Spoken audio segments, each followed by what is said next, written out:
Kalau kalian selama ini capek bikin video tapi channel YouTube kalian tetap sepi dan gitu-gitu aja, stop dulu, nggak usah panik. Karena masalah utamanya itu bukan ada pada keberuntungan kalian, karena mungkin kalian belum paham cara main YouTube di era sekarang. Tahun demi tahun tantangan YouTube itu makin berat. Peraturannya juga makin ketat dan algoritmanya juga makin unik. Banyak sekali pemula yang tumbang di tengah jalan hanya karena mereka itu salah langkah di awal. Asal buat konten, asal comot konten lalu mereka upload.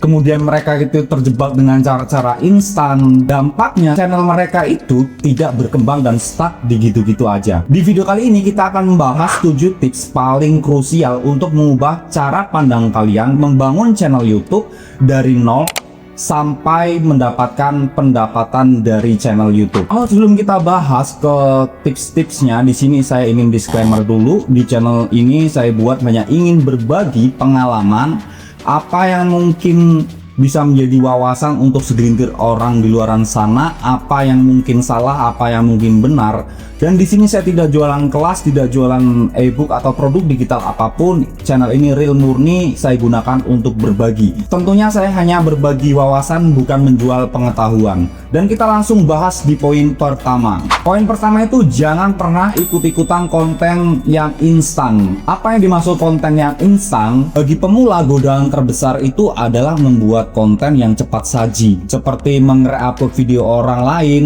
mengkompilasi musik tanpa izin, membuat konten AI tanpa nilai kreatif. Memang kelihatannya cepat banget untuk dapat view membuat konten-konten seperti itu. Tapi ingat, di era YouTube sekarang itu sudah sangat ketat dan sangat-sangat berbeda. Dampaknya itu ketika nanti kita sudah memenuhi syarat untuk mengajukan monetisasi, maka YouTube itu biasanya akan menolak pengajuan monetisasi kita karena dianggap konten yang repetitif atau konten yang tidak memiliki nilai tambah.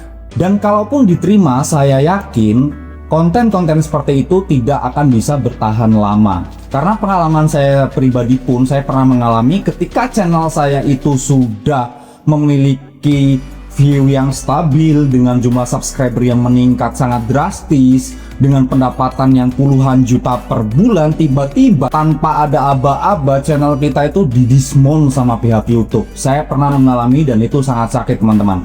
Dan mulai hari ini kita itu harus membuat konten atau belajar membuat konten yang benar-benar original. Kalaupun kita pakai AI, gunakan AI itu hanya alat bantu. Tetap kita tambahkan editing dari kita seperti menambahkan transisi ataupun sudut pandang yang berbeda. Jangan upload mentah-mentah video yang dihasilkan oleh AI atau re-upload asal comot video orang lain.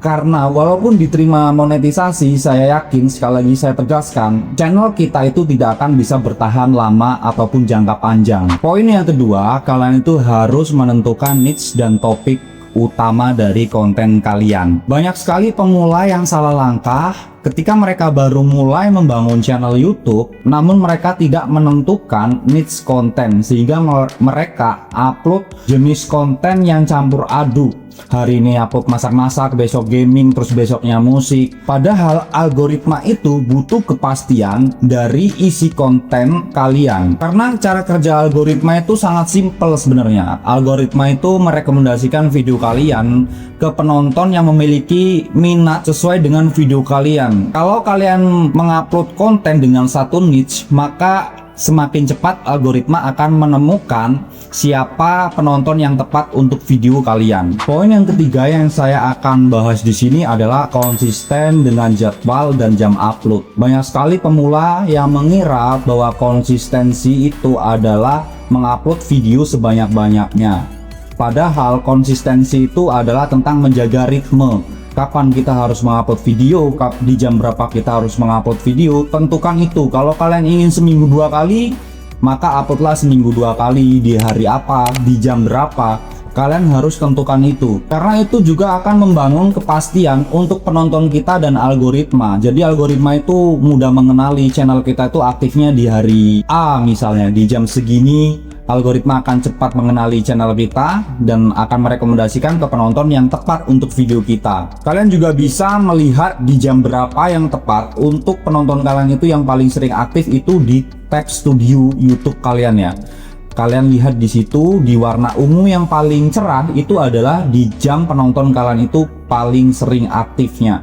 Di situ ada tertera hari, kemudian ada tertera jam berapa. Jadi dengan jadwal yang teratur itu, penonton kalian itu jadi tahu kapan harus kembali ke channel kalian untuk menonton video terbaru kalian. Dan untuk poin selanjutnya, pahami siapa audiens kalian. Jangan membuat konten apa yang hanya kalian sukai, tapi buatlah konten apa yang penonton sukai. Kalian itu bisa membuat konten apa yang penonton sukai itu dari video-video yang paling banyak ditonton di channel kalian. Kalian bisa ikuti formulanya, apa yang kalian bahas di video yang paling banyak ditonton di channel kalian, bagaimana cara kalian menyampaikan isi dari video itu, bagaimana cara editingnya, mungkin dari pencahayaannya, dari angle pengambilannya. Itu adalah salah satu tanda dari YouTube bahwa video jenis yang ini itu disukai oleh penonton kalian, dan kalian ikuti formula yang jelas-jelas sudah berhasil. Poin yang kelima atau poin yang selanjutnya itu adalah fokus dengan satu jenis format video di YouTube kalian. Di YouTube itu menyediakan banyak sekali jenis format video. Ada video short, ada video panjang, ada